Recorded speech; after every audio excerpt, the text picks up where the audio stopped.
भक्तों, क्या कभी आपने सोचा है कि अच्छे लोगों को भगवान अपने पास जल्दी क्यों बुला लेते हैं, या अच्छे लोगों की मृत्यु जल्दी क्यों हो जाती है? अच्छे लोगों के साथ बुरा क्यों होता है और अच्छे लोग दुखी क्यों रहते हैं? भक्तों, भगवान शिव जी ने बताया है कि अच्छे लोगों की मृत्यु जल्दी क्यों हो जाती है।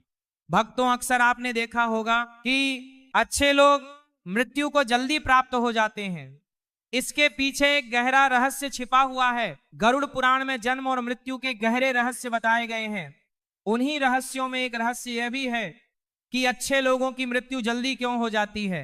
भक्तों, ये वीडियो अंत तक जरूर देखें, क्योंकि भगवान श्री हरि विष्णु ने एक कथा के माध्यम से माता लक्ष्मी जी को बताया है कि अच्छे लोगों की मृत्यु जल्दी क्यों हो जाती है। भक्तों, यह एक बहुत ही गहरी और भावनात्मक सोच है जिसे कई लोग जीवन में कभी ना कभी महसूस करते हैं।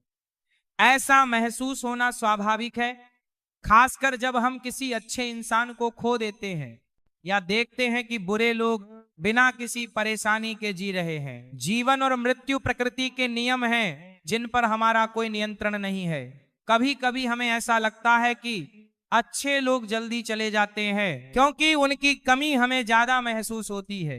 उनका प्यार, दया और अच्छाई ऐसी विरासत छोड़ जाती है जिसे भुला पाना मुश्किल होता है। भक्तों, जब हम किसी अच्छे इंसान को खोते हैं तो वह खालीपन बहुत गहरा होता है। अच्छे लोग अपने आसपास के लोगों की जिंदगी में रोशनी की तरह होते हैं। उनकी अच्छाई, सहानुभूति और निस्वार्थता दूसरों के दिलों को छू जाती है। इसलिए जब वे चले जाते हैं तो उनकी कमी हमें ज्यादा महसूस होती है। दूसरी ओर, जब हम किसी बुरे इंसान को देखते हैं जो बिना किसी सजा के जी रहा होता है, तो ऐसा लगता है जैसे न्याय नहीं हुआ। लेकिन जिंदगी हमेशा हमें वह नहीं देती जो हमें सही लगता है। कुछ लोग इसे कर्म का चक्र मानते हैं। देर सवेर हर किसी को अपने कर्मों का फल मिलता है, भले ही वह हमें ना दिखे। मृत्यु का समय और तरीका भगवान की इच्छा या ईश्वरीय नियमों के अधीन होता है। इंसान के जीवन और मृत्यु पर उसका बस नहीं है। अच्छे लोगों की मौत जल्दी हो जाने के पीछे कई कारण होते हैं, लेकिन जीवन में आपको यह जानना होगा कि मृत्यु के पश्चात अच्छे और बुरे कर्मों का क्या होता है। मृत्यु के बाद आत्मा को उसके कर्मों के आधार पर नया जन्म मिलता है। अच्छे कर्म करने वालों को बेहतर जीवन मिलता है, जबकि बुरे कर्म करने वालों को कठिनाइयों से भरा जीवन मिलता है। जिनके पुण्य बहुत अधिक होते हैं वे स्वर्ग जाते हैं, जहां आत्मा को दिव्य सुख प्राप्त होता है। वहीं पाप करने वालों को नरक में भेजा जाता है, जहां उन्हें उनके कर्मों के अनुसार दंड भुगतना पड़ता है। जो व्यक्ति अच्छे कर्मों और भक्ति से जीवन व्यतीत करता है वह जन्म मरण के चक्र से मुक्त होकर मोक्ष प्राप्त करता है और परमात्मा में विलीन हो जाता है। भक्तों, मृत्यु के बाद आत्मा नहीं बल्कि कर्मों की ऊर्जा नए जीवन में प्रवाहित होती है। अच्छे कर्म अच्छे पुनर्जन्म का कारण बनते हैं, जबकि बुरे कर्म दुखद पुनर्जन्म का कारण बनते हैं। भक्तों, अच्छे कर्म करने हैं से आत्मा हल्की हो जाती है और मृत्यु के बाद उसे शांति मिलती है। बुरे कर्म आत्मा पर बोझ बन जाते हैं जो नए जन्म में भी उसे प्रभावित करते हैं। इसके विषय में मैं आपको एक महत्वपूर्ण कथा सुनाता हूं जो ज्ञान से परिपूर्ण है। भक्तों, बहुत समय पहले की बात है। रामगढ़ के महान राजा नागेंद्र न्यायप्रिय और दयालु शासक थे। वे हमेशा सत्य और धर्म के मार्ग पर चलते थे, प्रजा की सेवा करते और जरूरतमंदों की मदद में आगे रहते।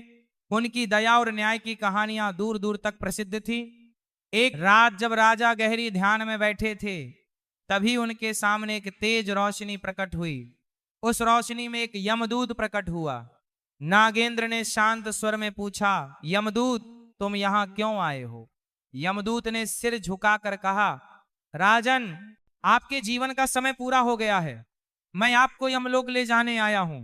राजा नागेंद्र मुस्कुराए और बोले, क्या मैं जान सकता हूं कि मेरे कर्मों का हिसाब क्या है? यमदूत ने कहा, आपके जीवन में दो प्रकार के कर्म हैं, अच्छे और बुरे। आपके पुण्य असीमित है, आपने गरीबों को सहारा दिया, असहायों की रक्षा की और सत्य के मार्ग पर चले। लेकिन शब्द सुनकर राजा ने उत्सुकता से पूछा, लेकिन क्या? यमदूत ने उत्तर दिया, जीवन में एक बार आपने गलती से एक निर्दोष को कठोर दंड दिया था, भले ही वह अज्ञानता में हुआ, पर कर्म का नियम अटल है। आपके पुण्य आपको स्वर्ग में ले जा सकते हैं, पर इस पाप का प्रायश्चित किए बिना मुक्ति संभव नहीं। राजा विक्रम ने गहरी सांस ली और कहा, यदि मेरे कर्म का फल भुगतना आवश्यक है तो मैं तैयार हूं, लेकिन क्या कोई रास्ता है जिससे आत्मा को मुक्ति मिल सके? यमदूत ने कहा, जी हाँ, अच्छे कर्म बुरे कर्मों का बोझ हल्का कर सकते हैं। यदि कोई व्यक्ति अपने जीवन में सत्य, सेवा और करुणा का मार्ग अपनाए और अपने कर्तव्यों को निस्वार्थ भाव से पूरा करे तो वह मृत्यु के पश्चात मोक्ष प्राप्त कर सकता है। तब नागेंद्र ने कहा, यदि मेरे कर्मों का फल निश्चित है तो मैं इसे सहर्ष स्वीकार करता हूं, लेकिन मैं अपने जीवन की अंतिम सांस तक अच्छे कर्म करता रहूंगा ताकि मेरे पापों का भार हल्का हो सके। यमदूत ने राजा की बात सुनी और अदृश्य हो गया। अगले दिन से राजा नागेंद्र ने और भी अधिक सेवा कार्य शुरू किए। उन्होंने न्याय को सर्वोपरि रखा, जरूरतमंदों की सहायता की और अपना जीवन परोपकार में लगा दिया। जब उनकी मृत्यु का समय आया तब यमदूत पुनः प्रकट हुआ। इस बार वह मुस्कुराया और कहा, राजन, आपके कर्मों की शक्ति ने आपके पापों को नष्ट कर दिया है। अब आप मोक्ष के अधिकारी हैं। राजा ने शांत मन से अपनी आंखें मूंद ली और उनकी आत्मा प्रकाश में विलीन हो गई। भक्तों, अच्छे कर्म मृत्यु के बाद भी हमारी आत्मा को हल्का कर देते हैं। जीवन में गलती होना स्वाभाविक है, लेकिन सच्चाई, दया और सेवा से हम अपने पापों का प्रायश्चित कर सकते हैं। मृत्यु से डरना नहीं चाहिए, डरना चाहिए बुरे कर्मों से।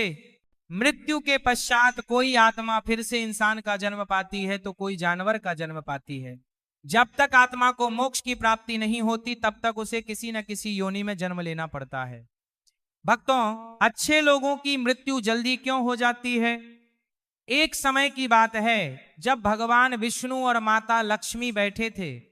तभी माता लक्ष्मी के मन में एक विशेष प्रश्न उठता है जिसे जानने के लिए वे बहुत उत्साहित हो जाती है और उसी के बारे में सोचने लगती हैं। तभी भगवान शिवजी माता लक्ष्मी से कहते हैं, हे प्रिय, आप क्या सोच रही हैं? तब माता लक्ष्मी है, हे स्वामी, एक दिन जब मैं पृथ्वी लोक का भ्रमण कर रही थी तो मैंने देखा कि जो अच्छे लोग हैं वे दुखी और परेशान हैं, जबकि बुरे लोग खुशी से जीवन जी रहे हैं। आज मैं उसी के बारे में सोच रही हूं कि ऐसा क्यों होता है, क्या इसके पीछे कोई बड़ा रहस्य है, तथा मैं यह भी जानना चाहती हूं कि अच्छे लोगों की मृत्यु जल्दी क्यों हो जाती है। तब भगवान विष्णु जी कहते हैं, हे प्रिय, आपका प्रश्न अति उत्तम है। आपने समस्त मानव जाति के लिए अत्यंत महत्वपूर्ण प्रश्न किए हैं। मैं आपको आपके प्रश्नों का उत्तर एक अत्यंत महत्वपूर्ण कथा के माध्यम से सुनाता हूं। इस कथा को आप ध्यान पूर्वक सुना, आपको आपके प्रश्नों के उत्तर मिल जाएंगे। भगवान विष्णु जी कहते हैं, हे प्रिय, जो भी मनुष्य इस कथा का ध्यान पूर्वक श्रवण करता है उसे जीवन के विषय में महत्वपूर्ण ज्ञान प्राप्त होता है और उसके अनेकों कष्टों का निवारण हो जाता है। माता लक्ष्मी कहती हैं, हे स्वामी, आप मुझे वह कथा सुनाएं। मैं कथा को ध्यान पूर्वक अंत तक सुनूंगी। तब भगवान विष्णु कथा सुनाते हुए कहते हैं, हे प्रिया, बहुत समय पहले एक गांव में रमेश नामक एक किसान रहता था। वह अत्यंत सज्जन, दयालु और धर्मपरायण व्यक्ति था। वह प्रतिदिन न केवल अपनी भूमि की देखभाल करता बल्कि जरूरतमंदों की सहायता करता, भूखों को भोजन कराता और हमेशा सत्य और अहिंसा के मार्ग पर चलता। उसकी एक सुंदर पत्नी थी, वह भी धर्मपरायण स्त्री थी। दोनों खुशी से एक दूसरे के साथ जीवन व्यतीत करते थे। लेकिन एक बार गांव में भयंकर सूखा पड़ा, नदियां सूख गई, फसलें मुरझा गई और लोगों के पास खाने को अन्न नहीं बचा। ऐसे समय में रमेश ने अपनी जमा पूंजी से अन्न खरीदा और गांव वालों में बांटना शुरू कर दिया। जब उससे पूछा गया कि वह अपने परिवार के लिए अन्न क्यों नहीं बचा रहा तो उसने मुस्कुराकर कहा, जब मेरा पूरा गांव भूखा है तो मैं अकेले पेट भरकर कैसे जी सकता हूं। उसकी पत्नी कभी कभी चिंतित होकर कहती, हे स्वामी, हमें भी अपने भविष्य के बारे में सोचना चाहिए। इतना अन्न बांट देंगे तो कल हमारे पास क्या बचेगा? रमेश हंसकर उत्तर देता, कल की चिंता मैं भगवान पर छोड़ता हूं।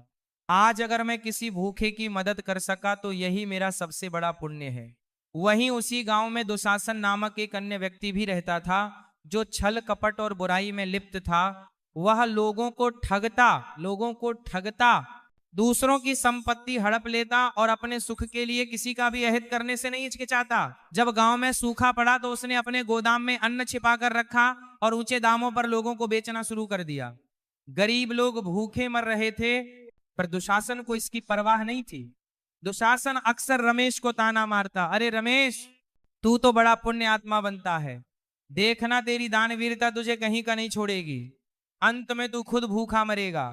लेकिन रमेश इन बातों पर ध्यान नहीं देता और अपना परोपकार का कार्य करता रहा। एक दिन अचानक रमेश बीमार पड़ गया। गांव वालों ने बहुत कोशिश अगर बाता है की, लेकिन उसकी हालत बिगड़ती गई।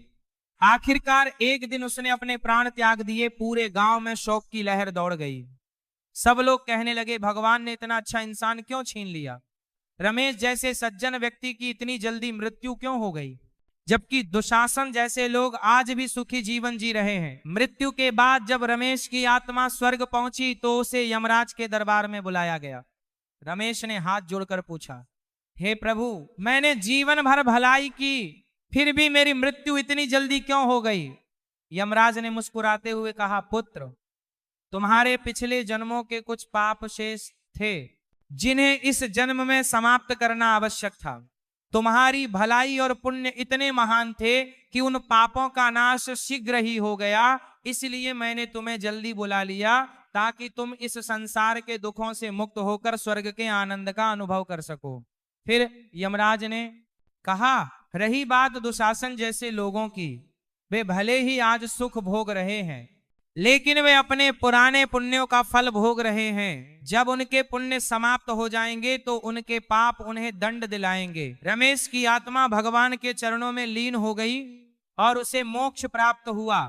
उधर दुशासन ने लंबा जीवन जिया, लेकिन उसके लालच और बुरे कर्मों का फल उसे अगले जन्म में भोगना पड़ा।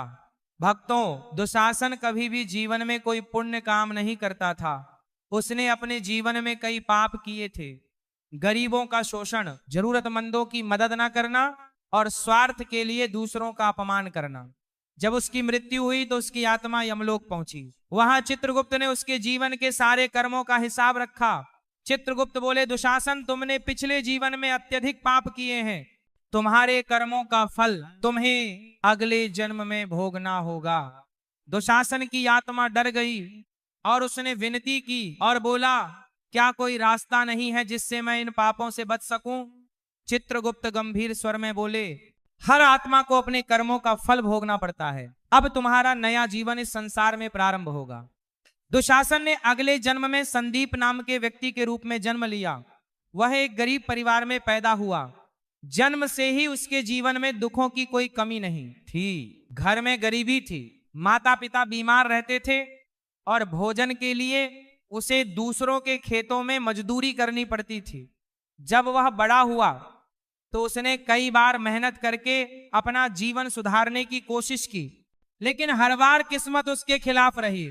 जहां वह काम करता वहां उसे अपमानित किया जाता, लोग उसे धोखा देते और कभी कभी तो उसे भूखा ही सोना पड़ता। एक दिन ऐसा आया जब गांव में अकाल पड़ा, लोग भूख से तड़पने लगे। संदीप ने बहुत कोशिश की कि किसी से मदद मिल जाए, लेकिन कोई भी उसकी सहायता को आगे नहीं आया।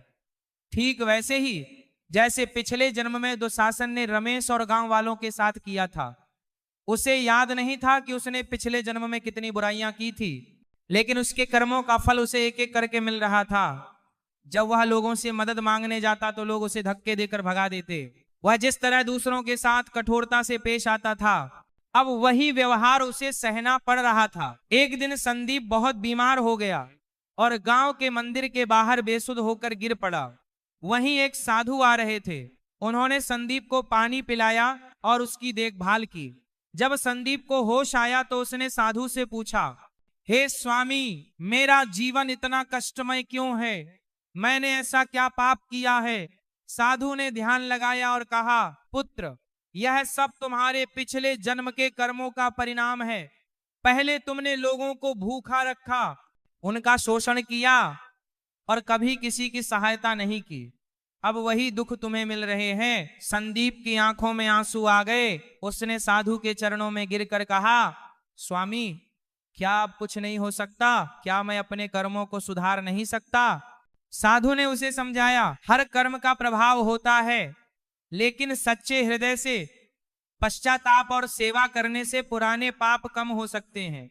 अगर तुम अच्छे कर्म करो, दूसरों की मदद करो और सच्चे मन से प्रायश्चित करो, तो तुम्हारा भविष्य सुधर सकता है। उस दिन के बाद संदीप ने अपना जीवन बदल लिया। वह मजदूरी करता, लेकिन जितना भी कमाता उसमें से थोड़ा जरूरतमंदों को दान करता। वह बीमारों की सेवा करता, पशुओं की देखभाल करता और हर प्राणी में ईश्वर को देखने लगा। धीरे धीरे उसके जीवन में सुख आना शुरू हुआ।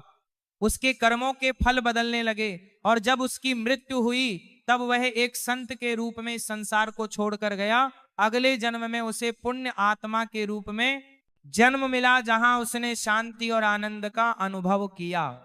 भक्तों, हर कर्म का फल अवश्य मिलता है। बुरे कर्म दुख देते हैं और अच्छे कर्म सुख लाते हैं। अगर मनुष्य अपने बुरे कर्मों से सीख लेकर अच्छा बनने का प्रयास करे तो वह अपने भाग्य को बदल सकता है। भगवान शिव ने माता पार्वती से कहा, देवी, अच्छे लोगों की मृत्यु जल्दी इसलिए हो जाती है क्योंकि वे अपने शेष कर्मों का फल शीघ्र भोग कर इस संसार के दुखों से मुक्त हो जाते हैं। वहीं बुरे लोग अपने पापों के कारण सांसारिक बंधनों में फंसे रहते हैं ताकि वे अपनी बुराइयों के फलों को पूर्ण रूप से भोग सकें। माता पार्वती ने सिर झुकाया और बोली, हे स्वामी, आज आपने मेरे मन के प्रश्न का समाधान कर दिया। अब मुझे समझ आ गया कि मृत्यु का समय पुण्य और पापों के संतुलन से तय होता है। भगवान शिव मुस्कुराए और बोले, हे देवी, कर्म का चक्र अटल है, कोई भी इससे बच नहीं सकता। ना अच्छे ना बुरे, बस अच्छे लोग जल्दी मुक्त हो जाते हैं और परमात्मा के समीप पहुंच जाते हैं। अच्छे लोगों की मृत्यु जल्दी होना इस बात का संकेत है कि उनका संसार के बंधनों से मुक्त होने का समय आ गया है। उनके पुण्य उन्हें शीघ्र ही मोक्ष की ओर ले जाते हैं, जबकि बुरे लोग अपने पापों के कारण इस संसार में और अधिक बंधे रहते हैं। भक्तों, इस प्रकार भगवान शिव ने माता पार्वती को बताया कि अच्छे लोगों की मृत्यु जल्दी क्यों हो जाती है।